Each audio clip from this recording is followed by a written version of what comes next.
Bonjour, bienvenue sur Résumar. Ici, on te fait vite fait les résumés de tes séries préférées. Donc abonne-toi, active la cloche de notification pour ne rien rater et partage la vidéo pour nous soutenir. Merci, ça nous fait plaisir. Let's go! L'épisode débute dans une banlieue anglaise tranquille, au petit matin. Le jour se lève doucement sur une rue ordinaire, les lumières des lampadaires s'éteignent une à une. Dans leur voiture de patrouille, le lieutenant Luc Bascombe, Ashley Walters, et la sergente Misha Frank, Faye Marsay, discutent calmement. On les voit plaisanter sur leur vie de parents. Luc raconte que son fils a faim d'être malade pour ne pas aller à l'école, tandis que Misha se moque gentiment de lui. Tout semble banal, presque routinier. Mais la tension sous-jacente est palpable. Puis la radio grésille. Une voix leur ordonne d'intervenir sur une opération programmée. Arrestation d'un suspect mineur dans une affaire de meurtre. Le ton change. Les deux policiers échangent un regard lourd de sens. Misha vérifie son gilet pare-balles. Luc se concentre. On comprend que quelque chose de grave se prépare. Peu après, une équipe policière lourdement armée fait irruption au domicile des Miller. Ils fouillent la maison, tombent sur le suspect, dans sa chambre, Jamie Miller. Jamie Miller est un adolescent de 13 ans de la famille Miller. Réveillé, terrifié. Il est arrêté pour suspicion de meurtre. Jamie est emmené dans un fourgon de police. Ses parents, le père Eddie Miller et la mère Manda Miller, sont sous le choc. Eddie proteste auprès des policiers. « Un enfant de 13 ans ?» dit-il, choqué. La maman essaye de savoir ce qui se passe. Une agente lui dit qu'il est arrêté pour suspicion de meurtre. Dans la voiture de police pour le poste, Jamie regarde par la fenêtre. Il essaie de dire au policier qu'il n'a rien fait, qu'il est innocent. Mais le policier lui dit de garder tout ce qu'il veut dire, pour le dire plus tard, au poste, que c'est pas le bon endroit pour discuter de ça. En lui conseillant qu'une fois, au poste, de demander un avocat une fois qu'on lui pose une question. Au poste de police, Jamie est traité de façon très formelle. Il se fait enrôler. L'agent chargé de l'enregistrer lui pose un tas de questions. Est-ce qu'il a une maladie chronique? Est-ce qu'il souhaite prendre un avocat? Est-ce qu'il en a déjà un ou il souhaite qu'on lui désigne un? Jamie répond respectivement non qu'il n'a aucune maladie chronique, qu'il veut prendre un avocat, mais il ne sait pas quoi répondre pour la troisième question qu'ils veulent qu'il voie ça avec son père. L'agent lui dit, vu qu'il est mineur, il doit être accompagné par un adulte approprié. Est-ce qu'ils veulent que ce soit l'un de ses parents ou bien Derek? Il répond qu'il souhaite que ce soit son père. L'agent lui demande, est-ce qu'il a une fois essayé de s'infliger des blessures? Jamie répond non. Après, il est conduit dans sa cellule de garde à vue. La famille Miller est venue au poste de police. Le lieutenant Luc Bascombe s'approche d'eux et leur parle. Il leur demande s'ils ont un avocat parce que Jamie en a demandé. Le papa dit non. Le lieutenant leur propose qu'ils peuvent désigner un commis d'office. La famille accepte. Le lieutenant fait comprendre au papa de Jamie que Jamie a demandé qu'il soit son adulte approprié. Le père ne comprend ce que c'est et demande au sergent. À savoir c'est quoi un adulte approprié. Le lieutenant l'explique en disant que c'est une personne qui va rester à ses côtés pendant les interrogatoires, les prélèvements à l'infirmerie. Bref, qui va rester avec lui pour les procédures, en lui demandant s'il est d'accord. Le père accepte. Le lieutenant dit au père de dénoncer si son fils lui a confié quelque chose par rapport à l'affaire, sinon ça va compromettre toute la procédure. Le père dit non qu'il n'a rien fait, Jamie.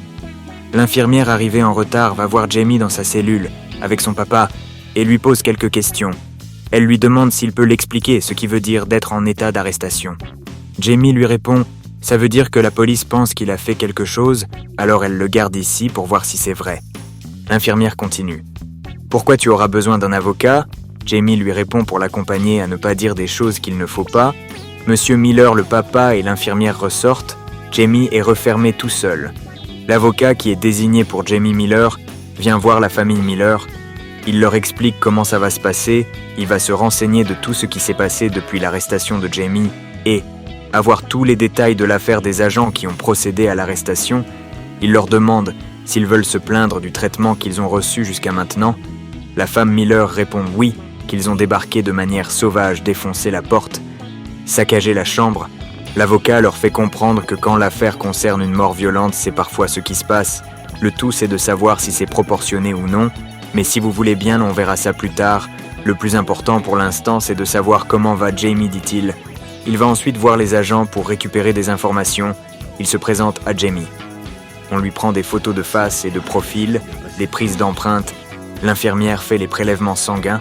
Un agent lui dit qu'ils vont devoir avoir accès à son téléphone de leur donner le code. On lui demande de se déshabiller pour voir s'il n'a pas dissimulé des choses sur son corps. Monsieur Miller refuse, mais Jamie a accepté. Après cela, Jamie, son papa et l'avocat se posent, se préparent pour l'interrogatoire. L'avocat enseigne à Jamie les postures à adopter si on lui pose certaines questions et qu'il ne sait pas comment répondre, s'il n'est pas sûr. Il dira pas de commentaires. C'est ça la réponse à donner. L'avocat le réconforte en lui disant qu'il va s'en sortir et qu'il parlera à sa place quand il le faudra, même son père pourra intervenir. Jamie est placé dans la salle d'interrogatoire avec son père comme adulte approprié. Procédure légale pour les mineurs, accompagné de son avocat, face à eux, le lieutenant Luc Bascombe et Misha Frank s'installent.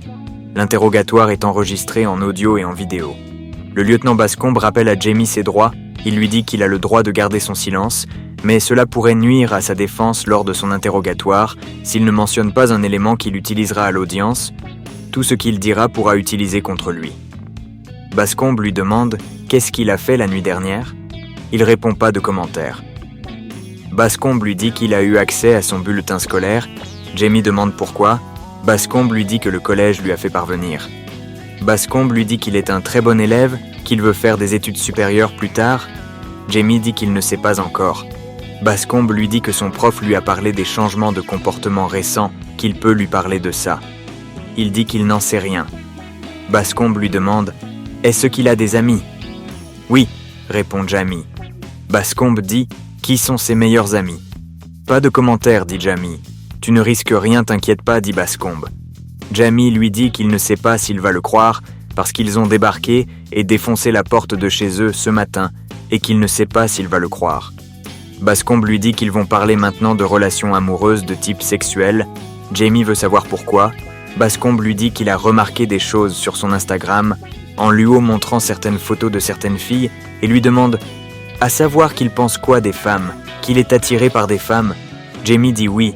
On lui présente une autre photo sur laquelle il y a Ryan Tommy, les amis de Jamie. Bascombe lui demande qu'ils aiment faire quoi ensemble pour s'amuser. La musique, le foot. Jamie dit qu'ils aiment aller souvent en ville, donc se balader, dit Bascombe. Bascombe lui demande s'il s'est baladé avec eux hier soir. Jamie n'arrive pas à répondre, il dit pas de commentaire. À quelle heure t'es rentré chez toi, demande Bascombe. Pas de commentaire, dit Jamie. Bascombe lui montre une photo sur laquelle il y a le basket de Jamie.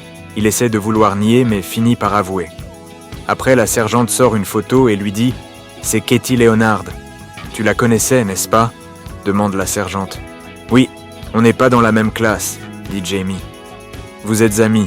Il dit non, pas vraiment.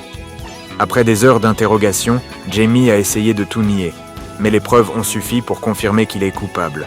La vidéo de surveillance, les photos, toutes cela l'ont rendu coupable. Il a tué Katie. Le papa, Monsieur Miller, est sous le choc. Il ne croyait pas que son fils allait faire cela, lui qui a tellement pris sa défense.